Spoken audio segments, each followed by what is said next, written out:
सदगुरु कबीर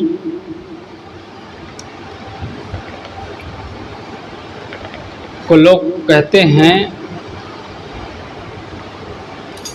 कि सदगुरु कबीर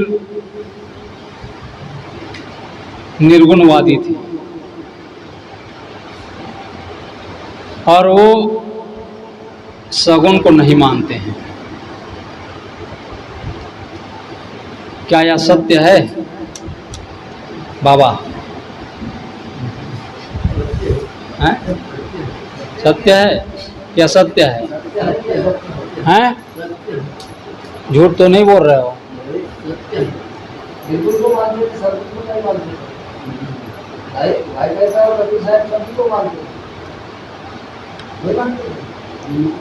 बताओ, सदगुरु कबीर निर्गुणवादी थे, सगुण को नहीं मानते थे? मानते थे कि नहीं मानते थे?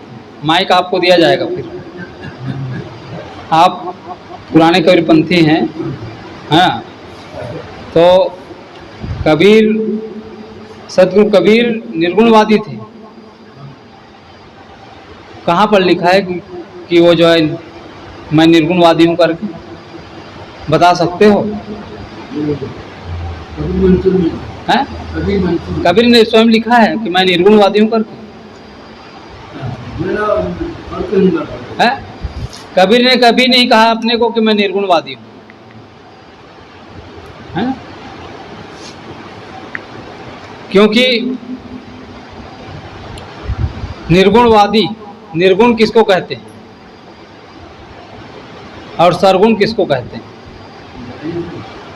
इसको जानना पड़ेगा। सरगुण जो दिखाई देता है उसको कहते हैं सरगुण। उसी कहते हैं। विद्वान लोग कहते हैं कि कबीर निर्गुणवादी है, वह जो है सगुण को नहीं मानता।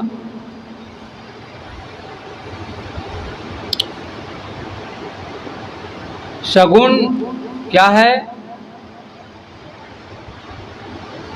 कबीर साहब को कहते हैं विद्वान लोग कि कबीर साहब तो न किसी मूर्ति को मानता है और न ही कोई देवी देवता को मानता है और न ही किसी प्रकार के जो हमारे भगवान है उसको न तो पैगंबर मानते हैं न ईश्वर मानते हैं।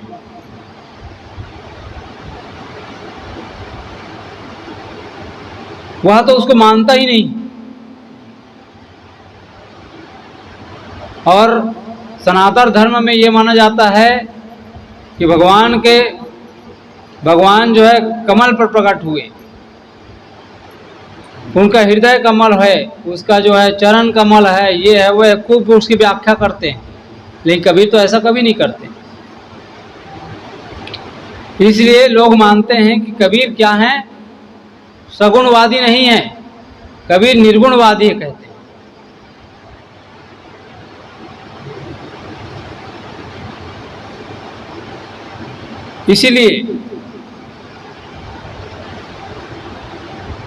इसलिए लोग जो है कबीर को निर्गुणवादी कहते हैं। निर्गुण, पहले सरगुण और निर्गुण को समझना पड़ेगा कि सरगुण क्या है, निर्गुण क्या है। इसलिए सदगुरु कबीर ने कहा है, बच्चा वो दरवाज़ा खोल देना, फाटक वाला, कोई आते हैं तो फिर वो कोई नहीं करके चले जाते। हाँ, उसको खोल दे रहा। सदगुरु कबीर ने कहा है, सरगुण की करी सेवा, सरगुण की करी सेवा, निर्गुण का करो ध्यान। सरगुण निर्गुण से परे तहां हमारा ध्यान। क्या कहा सदगुरु कबीर ने? सरगुण की करी सेवा, सदगुरु कबीर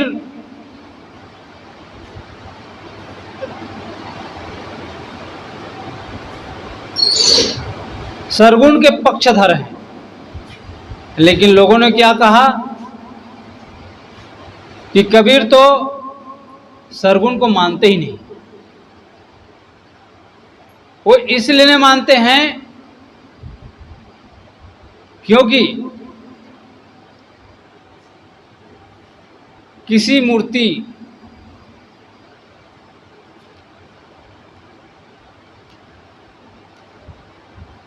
जो पत्थर की मूर्ति है वो एक प्रतीक है,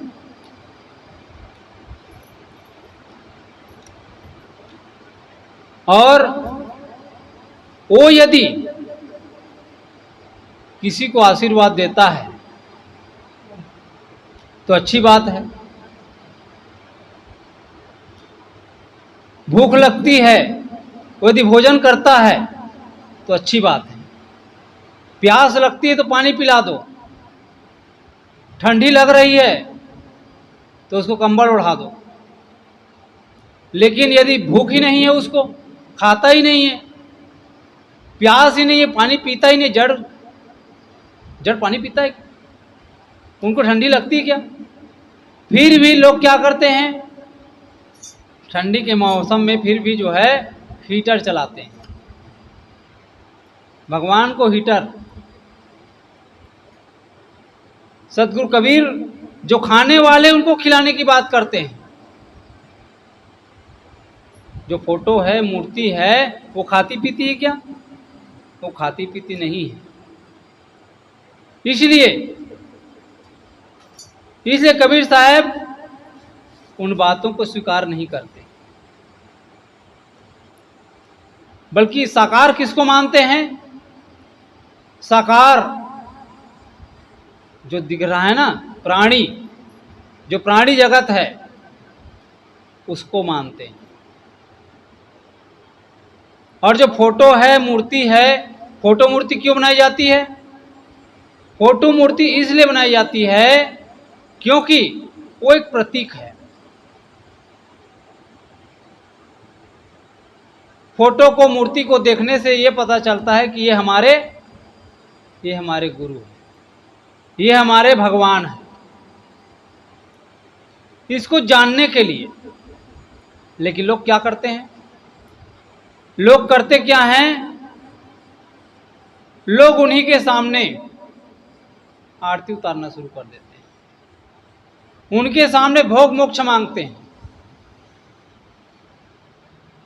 उनके नाक पर एक मक्खी बैठ गई, उस मक्खी को उड़ाने की ताकत नहीं उसको।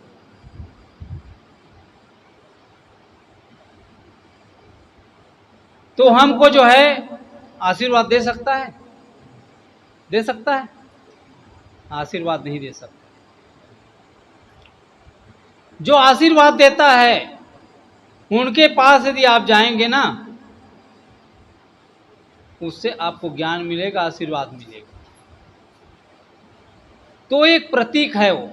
लेकिन लोग जो हमको दे नहीं सकता, उन्हीं के सामने जा जाकर के नाक रगड़ते हैं, उन्हीं से भोग मोक्ष मांगते हैं।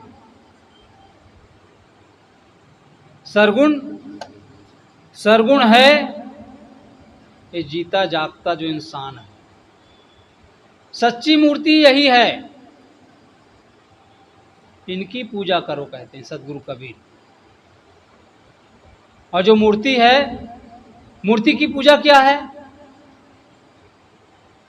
मूर्ति की पूजा ये है कि उनको साफ रखो। जैसे आप अपने घर में रख लिए मूर्ति, फोटो है, तो उसको साफ सुथरा करो, उसको सफाई से रखो उसको, यही उसकी सच्ची पूजा है। और जो फोटो है, मूर्ति है, उनको हम सही जगह में रखें।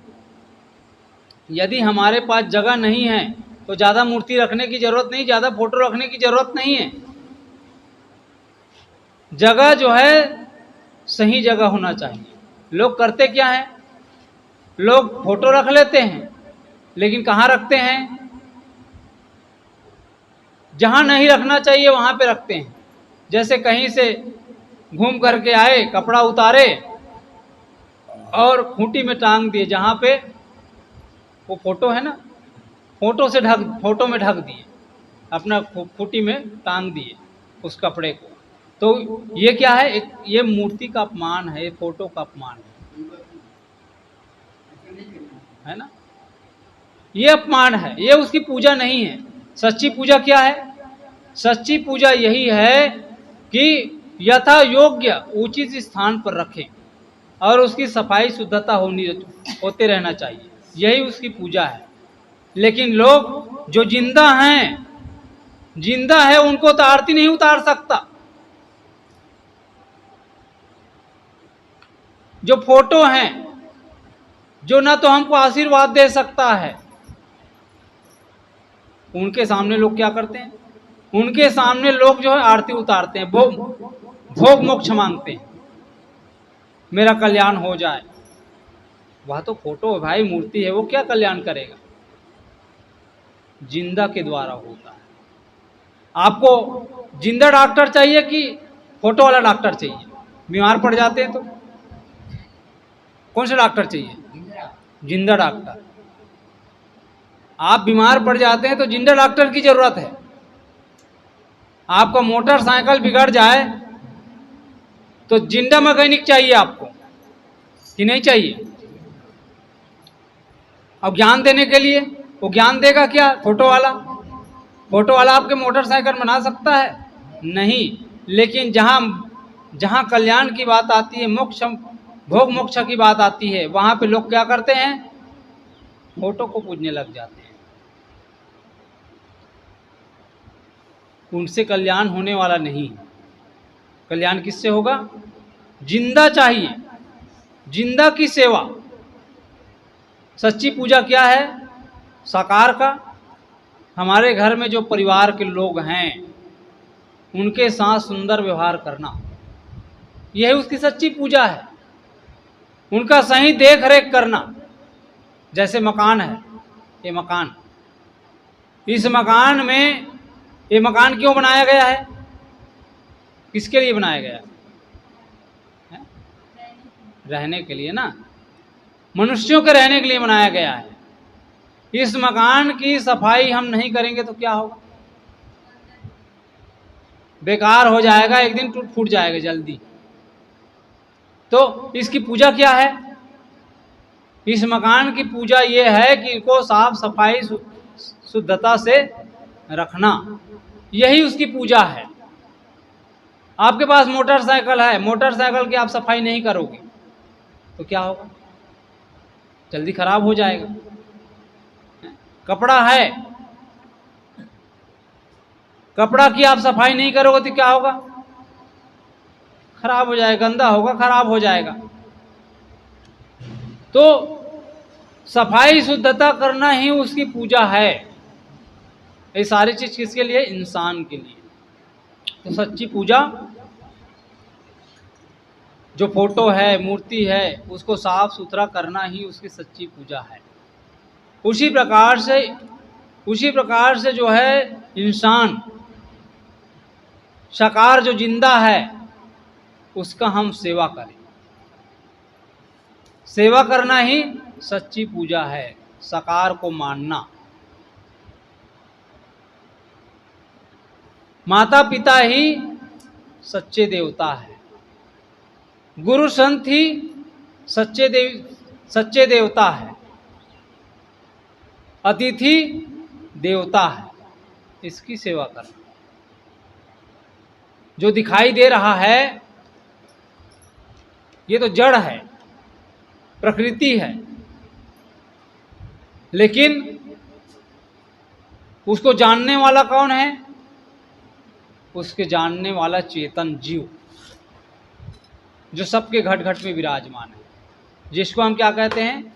आत्मा, जो शरीर के भीतर है ना।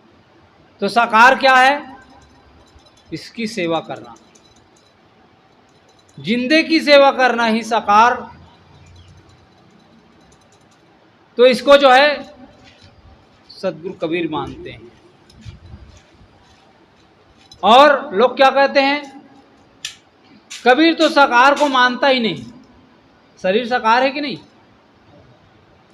शरीर साकार है, इसको मानता है कि नहीं कबीर? तो साकार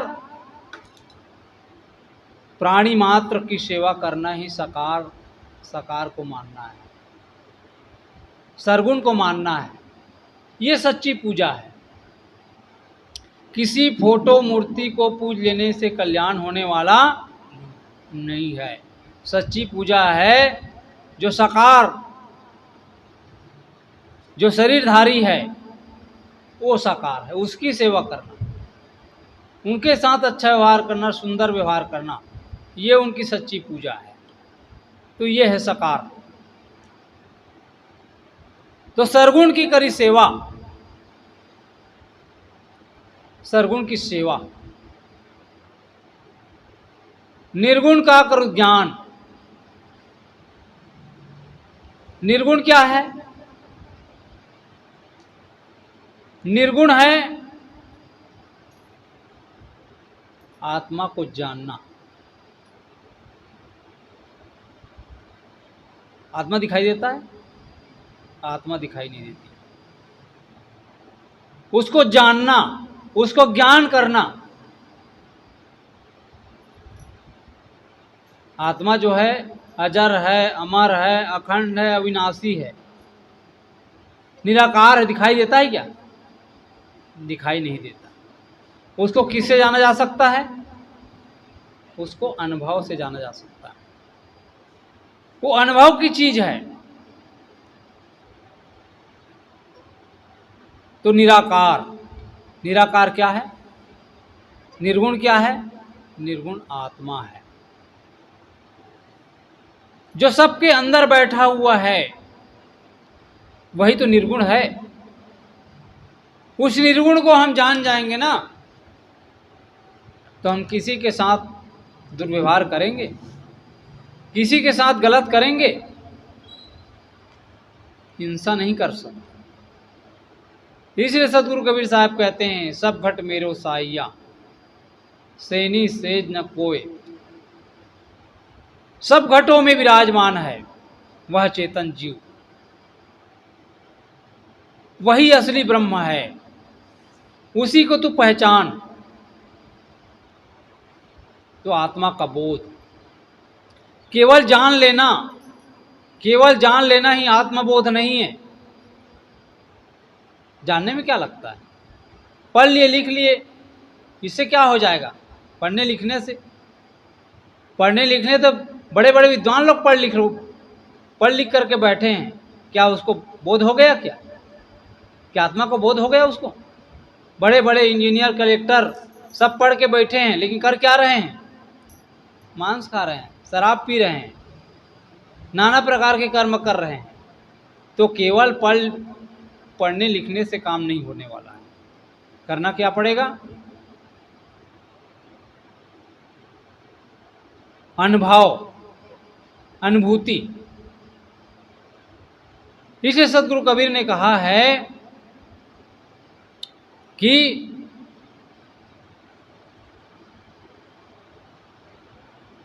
निर्गुण का करो ज्ञान। इसे आत्मा को जाने कि मैं कौन हूं। हम सब कुछ को जानते हैं, पूरे प्रकृति को जान रहे हैं, लेकिन हमारी पहुंच अपने तक है क्या?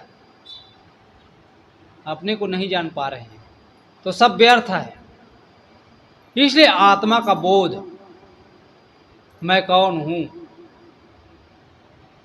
वह निर्गुण है। शरीर अलग है और मैं अलग हूं। शरीर मैं नहीं हूं। इसमें जो विराजमान है चेतन, जानने वाला, जो मैं कह रहा है ना, वह दिखाई देता है क्या? जो नहीं दिखाई देता है वह निर्गुण है। इसलिए आत्मा क्या है? निर्गुण है। तो सरगुण की करी सेवा, प्राणी मात्र की सेवा और आत्म अस्तित्व को समझना। जो व्यक्ति आत्म अस्तित्व को समझ जाएगा वह व्यक्ति जो है बाहर के प्रपंच में नहीं पड़ेगा। वह व्यक्ति हिंसा नहीं करेगा, गलत काम नहीं करेगा, प्रेम और भाईचारा के साथ रहना स्टार्ट कर देगा। इसलिए आत्मा को जानना। और आगे कहते हैं सरगुण निर्गुण से परे। इस सरगुण और निर्गुण,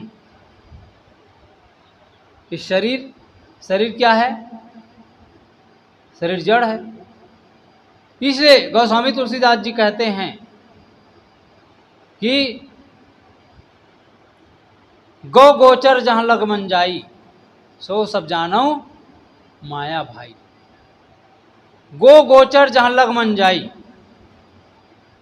इंद्रियों से जहां तक दिखाई देता है, ये क्या है? दृश्य है। ये दृश्य है, लेकिन जानने वाला कौन है? जानने वाला दृष्टा है, भोक्ता है। जानने वाला कौन? जानने वाला कौन को जानो?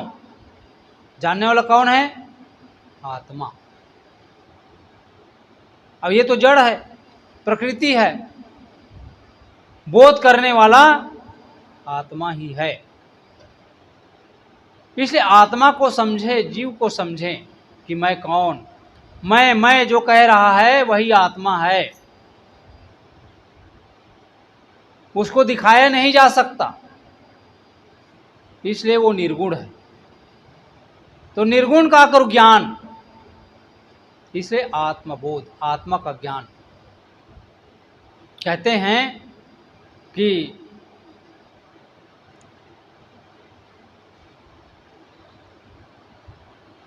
उपनिषद में याज्ञवल्क्य जो ऋषि हुए हैं, उनकी दो पत्नियां थी। एक का नाम था मैत्रेयी, दूसरे का नाम था कात्यायनी।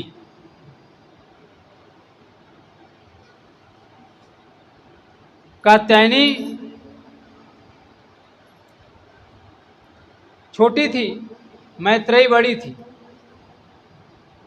मैत्रेयी याज्ञवल्क्य कहते हैं कि मैं अब तुम दोनों को, मेरे पास जितना धन है सबको तुम दोनों में बांट देता हूं और मैं जंगल को चला जाता हूं। दोनों को बांट दिए, आधा आधा, और जाने लगे। कात्यायनी तो धन पाकर के खुश हो गई, कम बुद्धि वाली थी, बड़ी खुश हो गई धन पाकर के। कई लोग होते हैं ना। उसके बाद मैत्रेयी कहती है कि स्वामी, हम लोगों को धन दे करके तुम जा रहे हो, इसका क्या रहस्य है? इसको खुल करके आप बताइए। तो आप कहते हैं, देखो कात्यायनी, मैं जंगल की ओर जाना चाहता हूं। मैं उस अमर तत्व को जानना चाहता हूं, अमृत तत्व को जानना चाहता हूं। मैं उसी की खोज में जा रहा हूं। अमरता के लिए, जो कभी ना मरे, जो कभी नहीं मरता है, उसको मैं जानना चाहता हूं। अब यहां संसार में कुछ नहीं है, ये सब तो छूटने वाला है। आत्मा ही एक सत्य है और मैं उसी के लिए जा रहा हूं। साधना करने के लिए साधना करना चाहता हूं। शांति उसी में ही है। तो आत्मा ही सत्य है, बाकी सब व्यर्थ है। इसलिए कहते हैं ना, जब अंत समय आता है, लोग जब दुनिया से जाते तो क्या कहते हैं? मर जाते हैं तो राम नाम सत्य है। राम नाम ही सत्य है, बाकी असत्य है। यहाँ की सारी चीजें छूटने वाली है कि कोई ले जाता है, किसी के साथ जाता है, किसी के साथ जाता नहीं। यहाँ की चीजें यहीं छूट जाती हैं। हमारा केवल क्या है? हमारा केवल अपना आपा है, अपना चेतन है, जीव है, जो हमारे साथ हमेशा रहता है। वही मैं हूं, बाकी सब व्यर्थ है, छूटने वाला है। जो निर्गुण है उसका बोध प्राप्त करो। और आगे कहते हैं सरगुण निर्गुण से परे तहां हमारा ध्यान। यदि जीव अपना कल्याण करना चाहता है तो सरगुण क्या है? सरगुण ये प्राणी मात्र है, ये शरीरधारी जो जीव है यही सरगुण है। जितने भी चीज दिखाई दे रहे हैं सब सरगुण है। उनकी सेवा करने का ढंग अलग अलग है। साकार मान करके लोग जो है अपना अपना ईश्वर बना लिया, अपना अपना पूजने लगा। जितने भी ग्रंथ है, चाहे वेद हो, शास्त्र हो, पुराण हो, बाइबिल हो, ये सब में सबको एक को मानता है क्या? एक भगवान मानता है? एक ईश्वर मानता है? कोई नहीं मानता। सबका ईश्वर अलग अलग है। क्योंकि गढ़ा किसने है? इंसान ने, तो सबका रूप अलग अलग है। लेकिन तत्व में कोई अंतर नहीं है। तत्व एक है, आत्म तत्व, अस्तित्व एक ही है। मान्यताएं, धारणाएं अलग अलग है, भिन्न भिन्न है। तो सत्य क्या है? सत्य आत्मा ही है। जब तक जो है शरीर में है आत्मा, तब तक वह साकार है। और सदगुरु कबीर उसी को मानते हैं। और जब जीव शरीर को छोड़ दिया तो निराकार हो गया हो। लेकिन सरगुण निर्गुण से परे, सरगुण निर्गुण से परे भी एक अवस्था है। वह अवस्था क्या है? वह अवस्था है ध्यान की अवस्था। ध्यान, ध्यान में जब आदमी प्रवेश करता है तो क्या होता है? ध्यान में प्रवेश करने से जो शरीर है और जो आत्मा है, जिसको हम निर्गुण कहते हैं, वहां पर शून्य की स्थिति आ जाती है। न तो जो है आत्मा को जानना है, न तो आत्मा का बोध प्राप्त करना है, और ना ही शरीर को जानने की जरूरत है। वहां तो सिर्फ जो है एक अनुभूति रहती है। वहां सरगुण निर्गुण से परे की अवस्था है।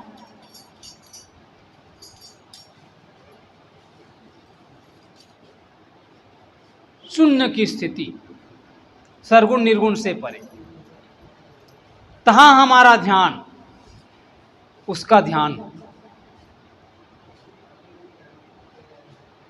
तो सरगुण निर्गुण से परे तहां हमारा ध्यान। तो निर्गुणवादी लोग कहते हैं कि कबीर तो किसी जो है भगवान को नहीं मानते, ना तो 2 हाथ वाला को मानते हैं, ना 4 हाथ वाला को, ना 8 हाथ वाला को, और ना ही 1000 हाथ वाला को। लेकिन कबीर किसको मानते हैं? कबीर जो जानने वाले को मानते हैं, जिसको आंख नहीं देखती, आंखों से जो आंखों के द्वारा जो देखा जाता है ना, आंखें थोड़ी देखती है, आंखों को देखने वाला।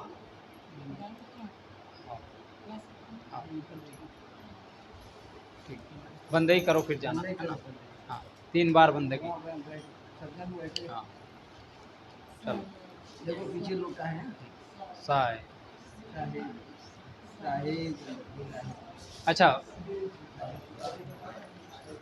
अच्छा, हमारा नंबर रखना है, नंबर रख लो।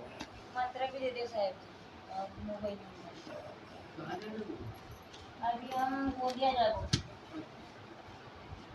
मुझे कहाँ जाओ कल पुणे जाबो ये इसमें गुड़िया इसको लिख लो। शादी के भी नाम है ना? लिख लिया और मंत्र भी हाँ, चलो इसको लिखो। तुम्हारे यहाँ तो यार क्या क्या ये इसको लिखो। हाँ, एक इधर है ना, एक इसको भी लिख लेना है, ठीक है। फिर नंबर देता हूँ लो। तो सदगुरु कहते हैं सरगुण निर्गुण से परे तहाँ हमारा ध्यान। लड़की को ध्यान करती है। तो सरगुण क्या है? रुको, सरगुण क्या है? जो साकार है, प्राणी मात्र।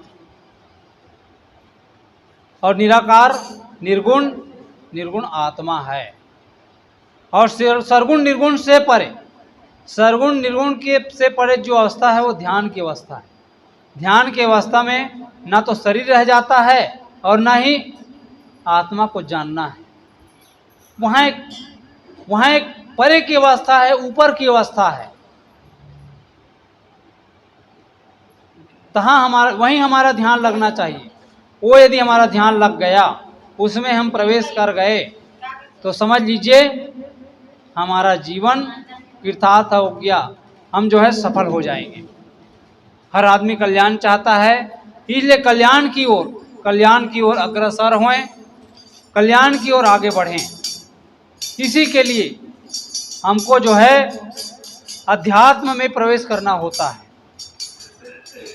तो अध्यात्म क्या है? आत्मा संबंधी विचार। सुख चाहते हैं, शांति चाहते हैं, तो आत्मा को जानना पड़ेगा। और ध्यान की अवस्था में पहुंच करके ही हम अनुभूति प्राप्त कर सकते हैं। तो साकार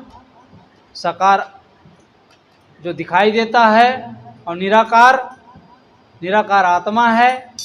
और ध्यान की जब अवस्था में पहुंच जाते हैं, ध्यान मतलब कुछ भी ना सोचना, कुछ भी विचार न लाना। इस अवस्था में जब आदमी पहुंच जाता है, वही व्यक्ति इस दुनिया से जो है कल्याण को प्राप्त कर सकता है। बोलिए सद्गुरुदेव की जय। सब आदमी बन के